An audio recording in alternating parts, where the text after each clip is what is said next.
Welcome, everybody, to Football Meets Your Elf Star. We are launching a new episode today, and I am very excited, to be honest, because I am living in Leipzig for 14 years now. And I'm Matthias, by the way, if you know me by now. And today, my guest is none other than the quarterback of the Leipzig Kings, Michael Birdsong. Michael, hi. Hey, how you doing, man?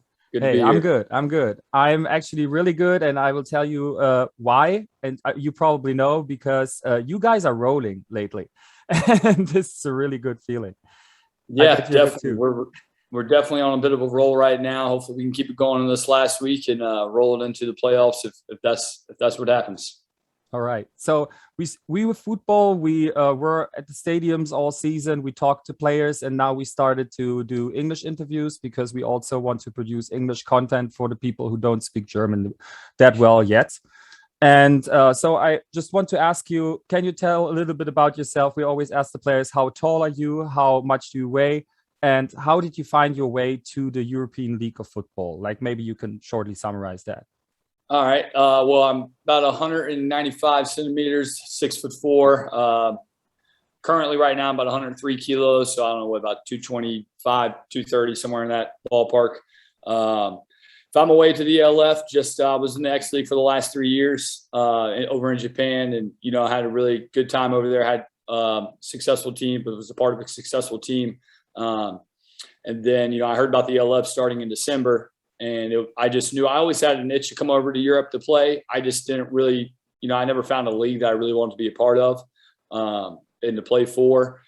But when I heard about the LF being that was going to be a complete European league, and there was going to be, a lot of imports from other European nation or, the EU nations on each team, and they were going to bring in the Americans, and, we have a Japanese player, we were going to have a Chinese player. I thought that was really cool. I felt like the talent pool with such a wide variety was going to be high, and, I was correct in that guess because it has been nothing short of high this entire season. So, yeah, that's how I came over to the LF. Short story. Okay. And before you went to Japan, by the way, do you speak Japanese fluently? Not fluently, no, but I can get around. Yeah. The only thing I can say to Omi is arigato gozaimasu, and that's it. That's a good one to know. Exactly. Before you went to Japan, you studied at a couple of universities and played for the universities, right? Can you tell us what you study, and if you, after your football career as a player and maybe as a coach is over, if you think about doing a job, what you study? Yeah, so I started off at James Madison University. I finished my undergrad at Marshall University in sports management. I kind of had the mindset of, it was management too. I kind of, that was kind of a pathway to get into like an AD or good for coaching as well. One or the other, athletic director is what AD is, and then and or coaching. So I knew if I had that degree, it was kind of encompassing that, that profession. And then when I finished my master's at Tennessee Tech, I went a little bit more broad. Just to get a wider variety of, potential job opportunities after the fact. I got my master's in strategic leadership. So again, it was just a more broadening of the management role, I guess there. But to be completely honest with you, I have no clue what I want to do. I like talking to people. I like networking and everything. So I don't know if it'll be the management side or the sales side, or if I stick to football. Time will tell. Whenever that time comes, when I hang up the cleats, I'll figure it out. I think we're far away from that, but I just wanted to know because I'm curious, what you studied. Okay, so when you came first to Leipzig, okay, because it was not the original plan that the Leipzig Kings were founded. First, they wanted to do a team in Hildesheim, but then that didn't work out. So the Leipzig Kings were, created. Coach Fred Armstrong came here as a head coach, and he immediately recruited you and told me a couple times until this day this was one of his best and the most important decisions. So what was your first impression when you came here? What were your expectations going into the season? My first impression was, really obviously the only person I knew was Coach Armstrong. I had originally signed with Ingolstadt, not the Hildesheim crew, so I didn't know anybody from coming over from the Hildesheim crew. I had no clue about any player really that was going to be a part of the German Knights. So my only contact was Coach Armstrong, and I immediately kicked it off with him. I really enjoyed his positive energy, his good mindset. I agreed with him in terms of football knowledge, and I agreed in his method of letting the quarterback, get comfortable and do what he wants to do.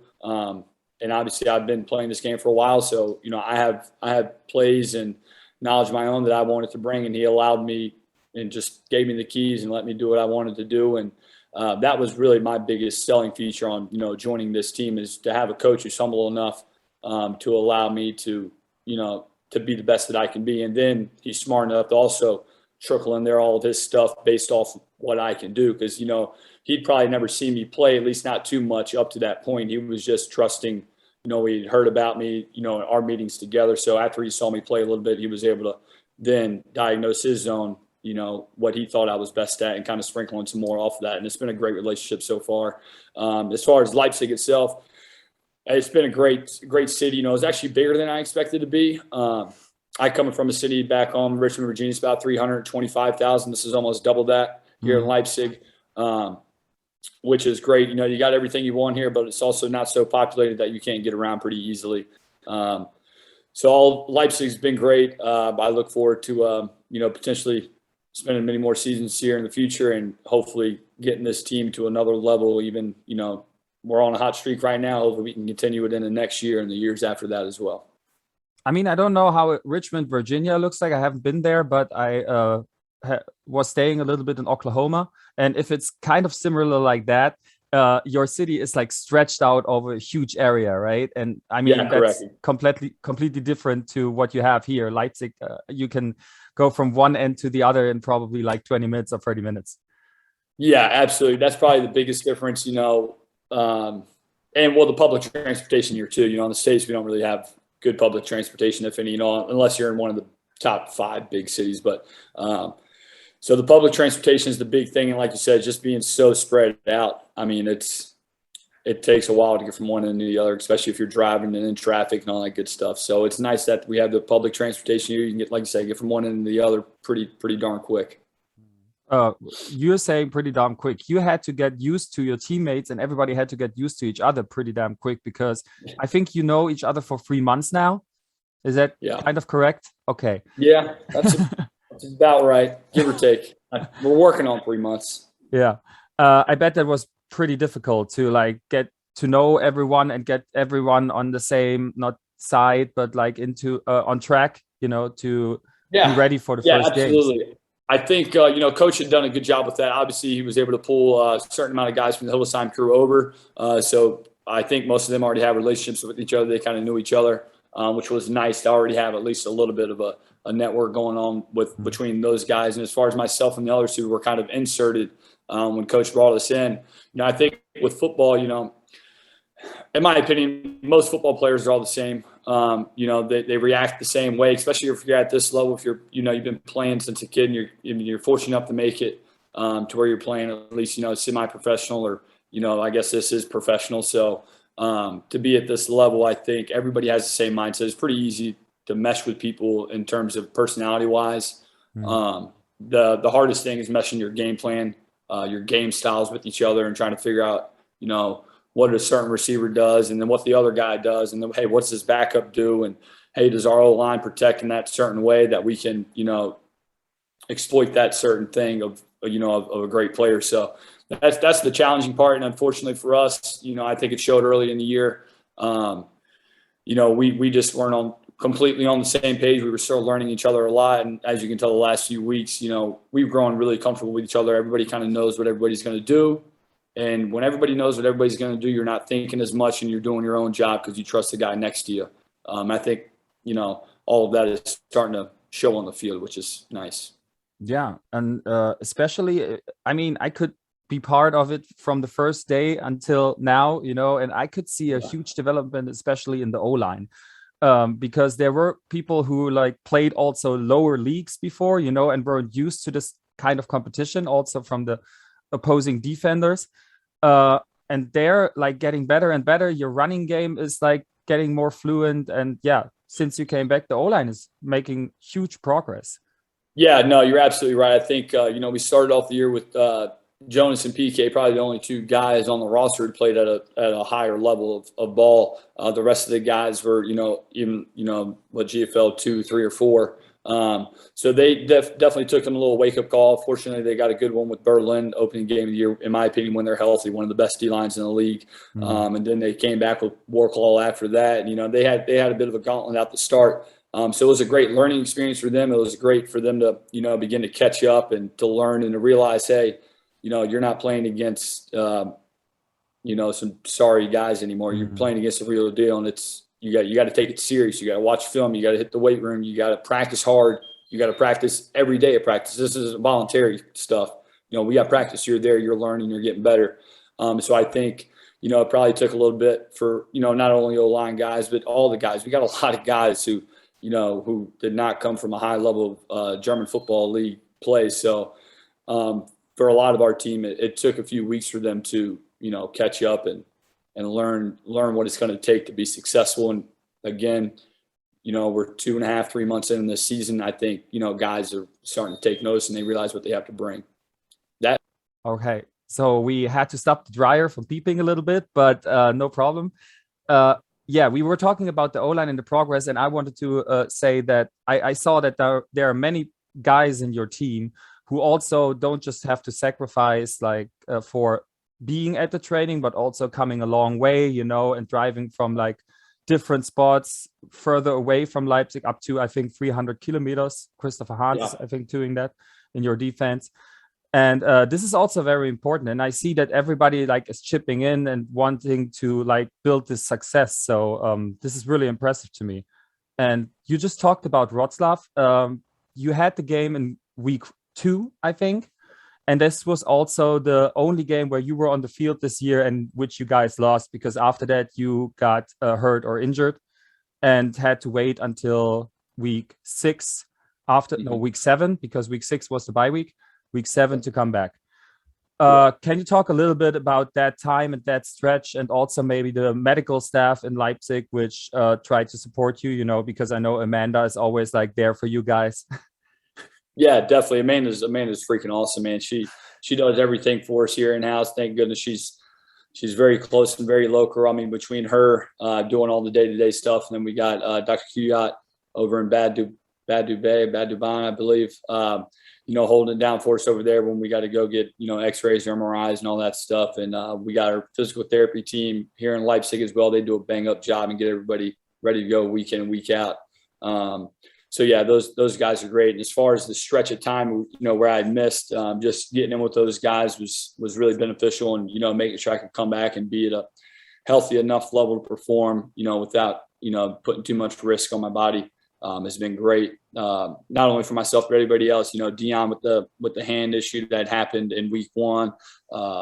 We got, guys were getting banged up left and right throughout the course of the year. I mean, it's football. It's going to happen. So you have to have a good medical staff who's on site, who's ready to go, who's ready to treat you day in and day out. Because if you don't get back on the field and you don't have a successful football team. The only good thing about having injuries is guys who don't typically get a chance to play at certain positions get a chance to play, and you get to see what they can do. They get valuable playing experience. And now when they got to get thrown into the fire at a different point in time in the season, they're ready to go. They've been there. They've done it because they've already played in other games. So you get more experienced backups, more experienced role players. And for myself, I was calling the plays from the box for those 3 games. And, it was nice just to see the field from a different perspective, see plays call, see what works, what doesn't work, what our guys are good at, what they're not good at, and stuff like that. So I think that gave me a lot of teaching points on what, the guys on the field that I'm going to be playing with are good at and what they're not, so good at. So that's been nice, and just helping the offense get back on track here these last few weeks. And I think it's been really beneficial. Yeah, and so you were playing kind of the offensive coordinator from the box and calling plays, and they could get used to you, and they could still, even though you couldn't stand on the field, get used to the different plays you called, and you could correct. Really good. Between me and coach, it's majority of my offense, and then because we were coming in on such short notice. I mean, it was either, like coach said, it's either I got to learn a whole new playbook in a matter of 2 or 3 weeks, or we just go with what I already know. And then we can kind of hit the ground running. And then coach can focus on other aspects of the game, because at that point in time, we didn't have any coaches on the staff. So, it's pick your poison. And we went with that route, and it's worked out great so far. Now coaches, the last few weeks has been able to free up with the addition of the coaches coming in and helping out.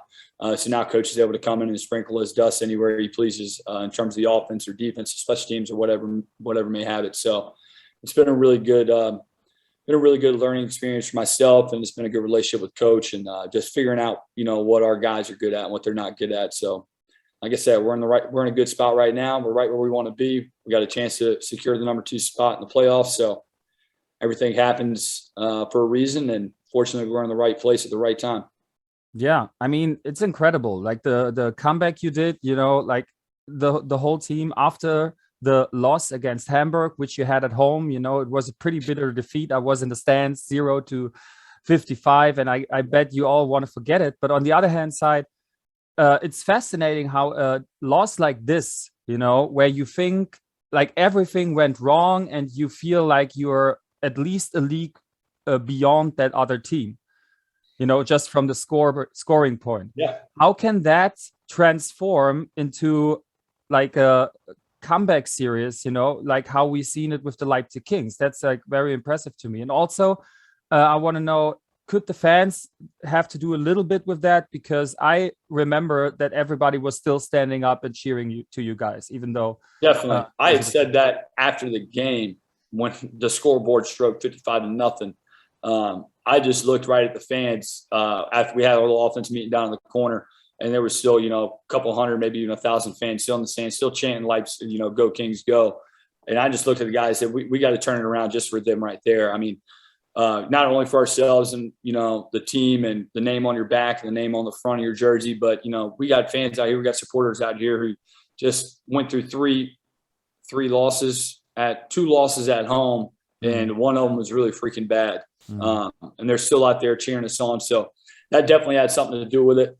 And then, in terms of turning it around, at that point in time, every game that we had lost, we were in my opinion. You can even go back to game 2 against Wroclaw. We lose. The scoreboard doesn't, in my opinion, dictate exactly what happened in that game. We had 2 touchdown passes that we never converted, and we never scored on those drives. We have those 2 right there. There's 42 points on the scoreboard right there. We're missing guys on defense that game who Dion and Benny, in my opinion, they don't throw as easily with those guys on the field. I think it's been proven with them on the field as of late. And again, at that point in time, we had 1 week of padded practice. We're a lot different team then. So you go back to the Hamburg game, we lose that thing 55-0. That just hits you right in the heart. That's a pride thing right there. I've never had that happen to me in my life before, a loss like that. And I think most of those guys are probably in the same situation. And if they had been, that's a bad taste in your mouth. So the first thing you want to do is get that out. And we came back and got the win. I think it was Berlin or Stuttgart the next week. But, that 55-0, that one's still sticking with me. I hope we get another shot at him here in 2 weeks to play him again, because beating him by 1 point wasn't enough for me to get that taste out of my mouth. We need to get this win this week, and hopefully we can get another crack at him again. Yeah, you mentioned the 1 point win last week where, again, I was lucky to be in the stands and lose my nerves completely with you. You were down 17-0 at halftime. Because I don't know, did they surprise you a little with their roster and what they brought to like on the field, or what was the reason why the start was rather slow in your opinion, and then the turnaround? I think the start, you can look at a lot of things really. There's no excuses to start like that. No legitimate excuses to start like that. Offense, we got to perform better. We got to, make the plays when the plays are there. Make the passes, catch the balls. I threw a pick there in the first half when we had a good drive going. That was unacceptable. One of the first times I've been completely fooled by defense, throwing a pick because I was completely fooled by the defense. That was a good call by their DC, but that's unacceptable. I should have seen it and should have never let that ball go out of my hands. But I think a big reason why we started so hot. Last week we didn't practice but one time. It was raining all week. The grass fields were a mess. Everything was just really sluggish out of the gate, and it showed the first half. And we were not where we needed to be. The defense kept us in it, but even still, their first 2 drives were touchdown. So even they started off a little slow. Fortunately for us, our defense kicked it up pretty quick, and they started putting their foot in the ground and held it down until the offense could get their stuff together and start performing and playing. It took us 5 minutes in the third quarter before we finally got a score, and that's hats off for our defense. We're playing 2 quarters of great ball in the second and third quarter and keeping that score close and keeping it tight and giving us a chance. So yeah, it was. It was a good one. Especially, it doesn't help when the opposite team has a kicker who kicks 59-yard field goals just like that, Yeah, so, yeah. I think that guy's got a leg for sure, man. He's Yeah. impressive to watch. I'm glad he's a part of this league. I mean, we need more kickers like that in this league. It makes games exciting, in my opinion. Yeah, that's true. I have a question about this one play where it was a 4th down, this 1 4th down play where you got the ball. Was that designed for you to run out and run, or was it normally just a pass play and you made spontaneously the best out of it? Out of the rush it came. I know I ran that play, but I don't run. Right. So Yeah. we don't have any designs for me to run the ball. That was a pure pass play. Unfortunately, they left me a lane I could get outside. And, I was able to get outside and make the play. Neil's had a good downfield block there. If he doesn't make that block downfield, then I probably don't get that first down. So that was a heck of a job by him, a young rookie player, securing the first down right there. And that goes unnoticed, but that was a heck of a job by him. Yeah. Shout out to Niels Boymer, I think, right? Number 30. Yes, exactly. Yeah. Yep. Yeah. That was just a pure play of will, from the whole team, the offensive line, just trying to push and making you the room a little that you can run. It was crazy, but the whole game. And I'm very happy that it ended like it ended. But now it's the big game. It's you said it after the bye week. We have to win out, and then we have a chance to the playoffs. You have 1 out so far, and now the Wroclaw Panthers are coming to Leipzig. The stadium will be packed, so I heard, and I hope so. Yeah. What do you expect? Because they turned a little too, I think they improved a little too since week 2 and got some Absolutely. new additions. So what do you expect of that game? Yeah, no, they have, just like us, just like every team in the league, from the first, couple of weeks to the second half of the season, as long as you don't suffer any major injuries, you improve as a team. They've gotten new additions. Their offense was already high powered. Now they add Turpin.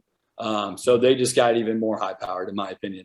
Their defense, is very solid to begin with. And then they add James, the safety from, I think he's from Sweden, but somewhere in Scandinavia, I know for sure. Mm-hmm. So they added him to bolster up their secondary, playing that low nickel Sam type hybrid. And then they obviously got Robertson in the secondary as well. He can do a pretty good job of locking on the side. So yeah, they're a really good team. We got our hands full this week with just preparation and making sure that, we can tee things up to be successful come Sunday. But, it's like you said, I expect that stadium to be full, and I expect it to be like Hamburg. We had a bunch of false starts there on our offensive line in that Hamburg game. It was because the fans were so loud that the center could not hear me snapping the ball. We need the same exact atmosphere in Leipzig. I know we're going to bring it because we got the best fans in the league. And I know they're going to be hyping. I know they're going to be yelling, get some, have a good time and be loud when they're on the field, because that changed the game for them a few times. We're in 2nd and 7, and next thing you know, we get a 5-yard penalty. Now we're in 2nd and 12. And it's purely because their fans were so loud that they couldn't hear me say set, go. So I think if we can bring that energy, Seattle Seahawks, they call it the 12th man. The fans are the 12th man on the field, and you have an opportunity to change the game. And I know our fans are going to show up and do a great job at it. And then obviously the players on the field, the 11 on the field, will show up and do their job as well. So it's going to be an exciting game. I'm looking forward to it. I've said it from week 1 that this last game is probably going to be the game that gets us in. It's going to be do or die. I think both of us have dropped a loss or two that I did not expect either us to lose, but I always had a gut feeling that this final game was going to be the showdown, winner's end. And I couldn't ask for anything more. I don't think the league, Leipzig, Wroclaw, I think this is the best possible scenario. You've got 2 teams who are hot right now, who are going to battle it out and put on a good performance, and, the winner advances. What more can you want? Yeah, nobody has to be concerned about like points, like 27 points more. It's Yep. just a straight out win. Whoever wins is in the playoffs. And Correct. then I think everybody can agree then they deserve it. You have to Yeah. beat the other one Yeah. to Absolutely. advance. So that's great. Absolutely. I Um, agree. let's look a little bit in the future because I want to know, even though the season is not over yet, can you tell me your experience with the ELF so far? Would you say it was a success for the league this year? And where do you think that they have to improve a little, or where do you think the league has to go?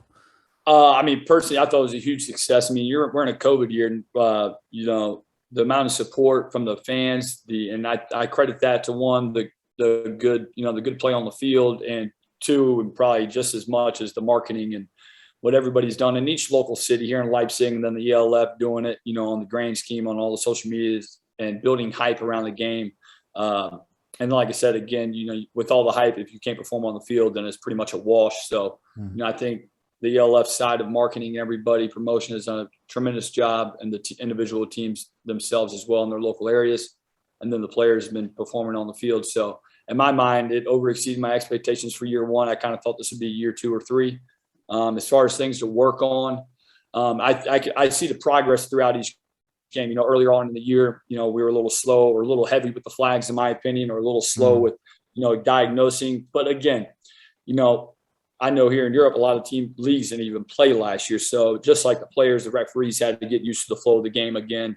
Maybe we were a little trigger happy on throwing flags, or it took a little longer to diagnose. But as I can tell, that's severely decreased this year. I mean, what the first game against Berlin took 5 hours. The last game time we played them took 3.5. Yeah. It's normal. So I think, as long as we can keep improving that, keep bringing in talent to the league, keep developing guys, making sure, the physical therapy, the physio and the medical staff and all that stuff is up top notch. Then I think this league, it has huge potential. And that's why I came to this league. And I think a lot of reason why a lot of guys came to this league, because the potential that it has to be something, exciting, big, have a lot of talent in it. And, you can perform against, some of the best talent outside of the NFL and the CFL. Mm. Yeah, I totally agree with that. And I also want to add that in my experience, because we are doing this show for the first year too, and we are Yep. talking to fans, we're talking to players. It's just amazing that both sides are so open to us and we can like kind of connect them, and it's like a very fan near league. And I Yeah, think and that's very I think important. it's super important, man. I think that was one of my problems. I was on a podcast last week. That was one of my problems with the last league I played in. They never had any of this. Players. I like this. I don't like doing it. Every day, or maybe not even there. But it's good to do this. To build excitement. It's good for the fans. It's good for the players, and it's good for everybody. And if you don't have this a part of your league, what are you doing? I mean, Mm. if you want to have a league, you want it to be fun, you want it to be exciting, you want to promote it, you want to have a good time, you want the fans to have a good time, the players, the coaches. And obviously game days are super fun for players and coaches and the fans, but give them the extra content, man. I mean, that takes it to another level, in my opinion. And that's why this league is already catapulting itself into the ranks of, is it the best league outside of the NFL and the CFL? I don't know, but the hype around it sure as heck is. Mm. And if you got the hype, the rest will follow eventually. That is pretty true. By the way, there will be a hype tailgate party on Saturday, on Sunday, on Sunday. On Yeah, Sunday, sweet. Get before after the it. game. They want to tailgate. I can't. I have to be focused, for the game. There you go. Maybe once or twice. There you one go. year or two. Just 1 or 2. It's all right. Loosen it up. All right. Okay. Oh yeah, I wanted to know. You're living in Leipzig right now, right? Yeah. And your wife lives with you here, but she's right now in America. Is that true?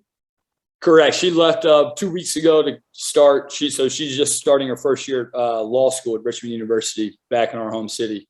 So she left 2 weeks ago. She's been supporting from there, watching the games on Sunday mornings, and giving me all of her feedback from a few hours away. So it's been good. Yeah, can you talk a little bit about like how it is to I mean, you're doing here what you want to do, and you probably like for the next years or for the next months will have like these distant moments where she does surfing over there. Your colleague Lance Leota, he just like became a father. Congrats again to Lance. Yeah. And he couldn't see his daughter yet. I bet you're excited to advance as far as possible in this league in this season, but also you're excited to like go home and see girlfriend, kids, and everything, right? Yeah, definitely. I know big man Lance, he's probably in a tough spot right now, but we got all the guys around him trying to, keep him straight and let him know, hey man, we got one job right now. We win this championship. You're gonna be a lot more happy when you go back in September 27th after the game and see your daughter instead if you got to go back next week. So, it's the same for myself. It's always nice to get back home and to see my wife and see everybody, but there's only one thing on my mind right now, and that's winning Wroclaw and that's advancing these playoffs and seeing how deep we can go. I'm used to it. Me and my wife, we did long distance in college for 2 years, where she was 4 hours away by drive or train. So this is nothing new for us. Obviously it sucks. It's not the way you want it to be. And obviously it's a lot farther right now because it's a flight and, people can't really get inside of this country and people can't get inside of America. So it's kind of all a big old cluster right now. But, unfortunately with technology, we got FaceTime, we can do all this stuff. So it's not as bad as it may seem. Just, at the end of the day right now, she just left. So in my mind, I'm using this extra time to focus and dial in and make sure we need to be where we need to be for this game on Sunday. Okay. Well, Michael, I want to thank you for answering all these questions. But at the end of every video we do in this English content format, I always have like this speed quiz. So I ask you like 10 questions and you just tell me off the top of your head, what do you think? What's your answer? Is that okay? I'll do my best. All right. Okay. So we start. Who in your life cut your hair the best so far? Lance. Yeah, I hope for that answer because Lance Leota is the hairdresser of the team, right? Yeah. All right. I can't believe you even said that. Great. When you order ice cream, what's the ice cream type you get? Oreo. Okay. You have in America these double stuffed Oreos, right? We can't buy them here, but like you have them here. It's a little excessive in my opinion. I mean, they're good. I'm not going to turn one down, but I just like the plain Oreo. Oh, okay. So not the double one. Okay. Yeah, I was freaking out about the double one dripping in the milk, but that's not the issue here. The best linebacker or defensive lineman you faced this year?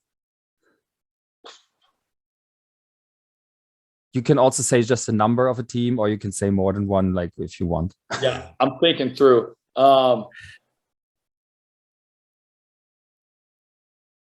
Probably, man, there's kind of a lot.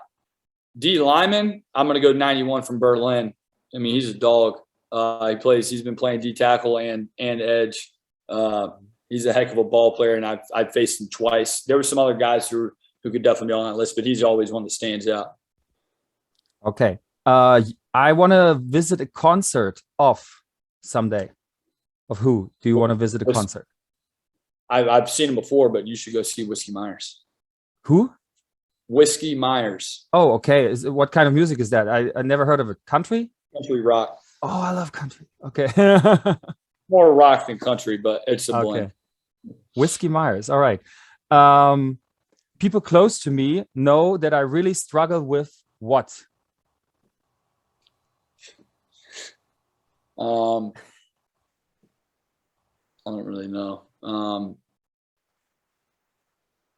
don't know, man. I don't know what. My answer would have been to iron shirts, by the way. Like, I suck at that, so I can take that one too. Okay. I didn't know it was that broad. Your favorite NFL team and your favorite NFL player? The Washington football team and Brett Favre. No, he's retired. Yeah. Things you got to do in Japan when you visited. Things I got to do in Japan? Yeah, or people got to do when they go to Japan. What they got to do, what they got to see.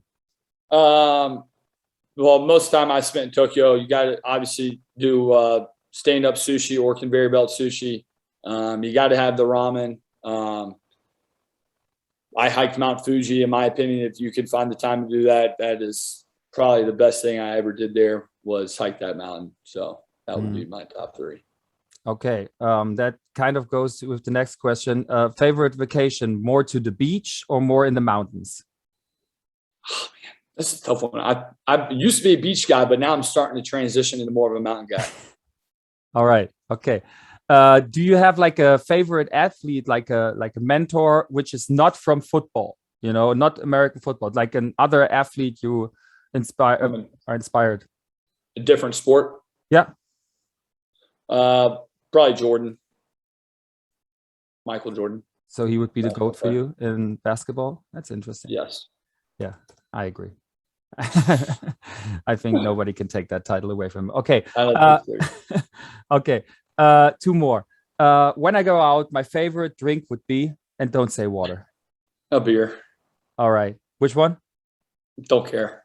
Yeah. German beer is good, right? I'm not picky. Somebody handed me a Coors Light. I don't know how he got it. My buddy Chris, he's on the team, handed me a Coors Light after the Hamburg game, and all the German guys were giving me crap about it. I'm like, hey man, a beer's a beer in my opinion. Yeah, you can give me your stuff too. I don't really care. Beer's a beer as long as it's cold. That's true. And last one, which European city should definitely get an ELF team? Ooh.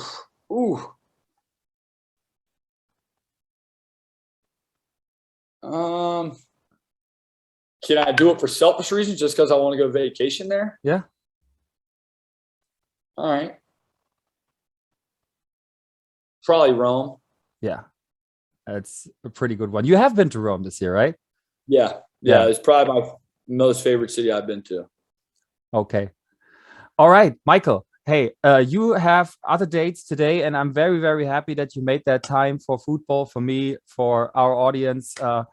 Guys, if you like that video, just click it, share it, and follow us. It would be great. You can also comment and say what's good, what's bad. I'm very, very happy to do this. I'm very, very happy that Michael taught to me, and I'm very excited for that weekend. And I want to say thank you and bye, but Michael has the last words and can say whatever he wants right now. Also, obviously, to the Leipzig fans and about this show and whatever. Yeah, definitely. No, I appreciate you having me on. It's good content. Like I said, I love that you guys go out and do this stuff. I think it builds excitement, draws in fans, people who don't know much about the game, lets them know their players and all that good stuff. So I think that's huge. As far as, to the fans, I know you guys are going to be there this weekend. I know you guys are going to be pumped, and I know you guys are going to have a heck of a time and enjoy the show on the field. It's the biggest game of the year. We win, we're in. That's all you can hope for. That's all we can ask for. So be there, be loud, be proud, and go Kings, go.